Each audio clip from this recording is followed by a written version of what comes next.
Hello everyone.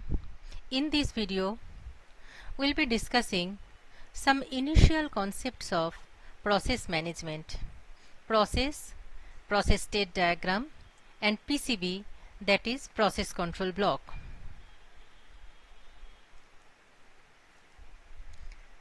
How to define a process? A process is a program in execution. A process is not mere a program. A program is a passive entity, whereas a process is an active entity. Now, what are the different components of a process? Process comprises of number 1, text section, which contains the program code. Number 2 is the program counter, the register that contains the address of the next executable instruction. Process tag contains temporary data like function parameters, the return address of the function, the local variables used inside the function, etc. And number 4, the data section that contains all the global variables required for process execution. Now we'll become familiar with different process states. During its lifetime, a process may be in one of these 5 process states. These 5 process states are new, ready, running, waiting, and terminated. When the process is first submitted inside the system, it is initially in new state. And when the process is loaded into the main memory and it becomes ready to be executed, then it is in ready state. From main memory, when the process is loaded into the CPU for its execution and it is running inside the CPU, then the process is in running state. A process is running inside the CPU. In between, if it requires some input-output operation, then the process enters into the waiting state. When the input-output operation completes, it again enters into the ready state. Another case may happen when any interrupt takes place, then also the process may be in waiting state.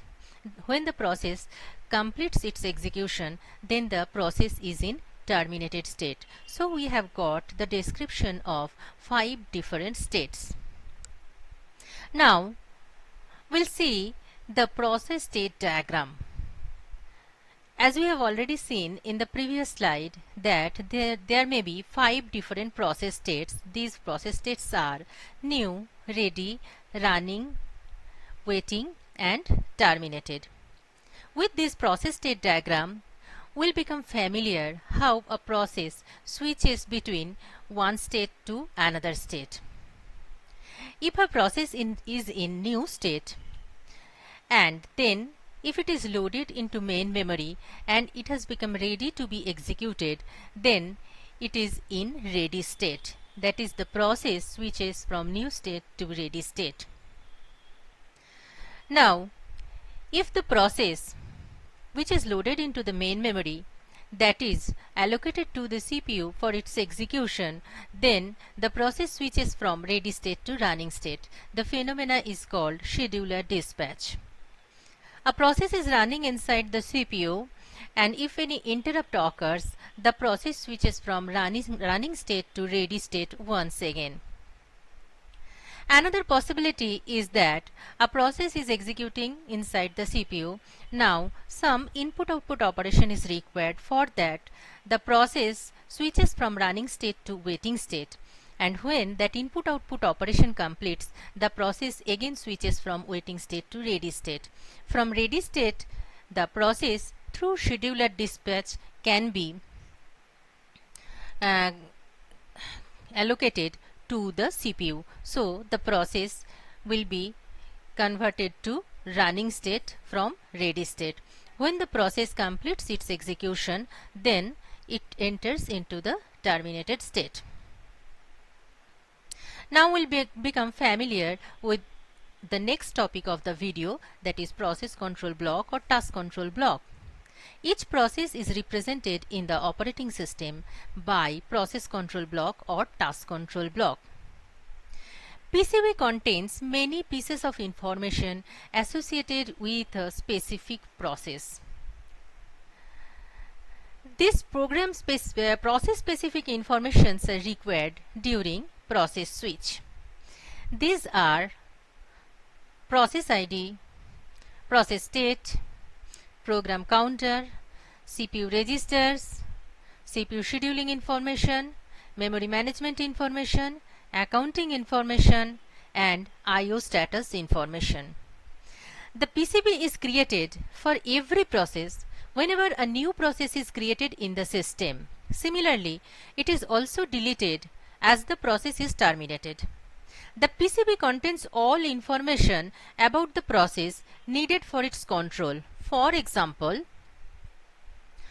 for the identification of the process, there must be an ID of the process. At a particular instant, the current state of the process and its program counter value must be known.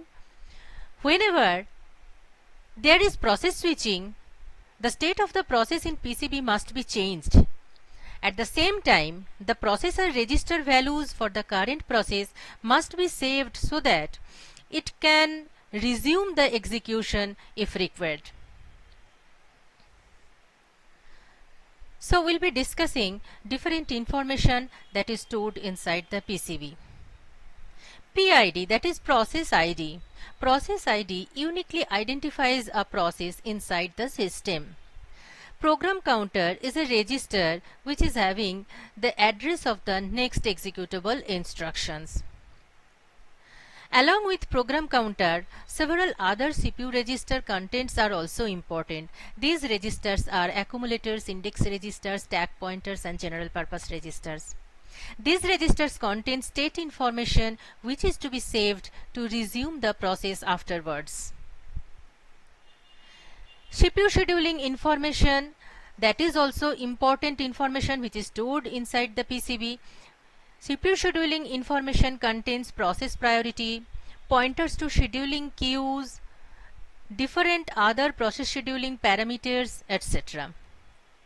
Memory management information contains, for example, values of limit and base registers, information regarding segment table, page table, etc. Different accounting informations are also stored inside the process control block. For example, amount of CPU time, time limits, account numbers, etc. Different I/O status information, that is the list of I/O devices allocated to a specific process, the list of open files that is associated with a specific process, etc., which are also stored inside the PCB.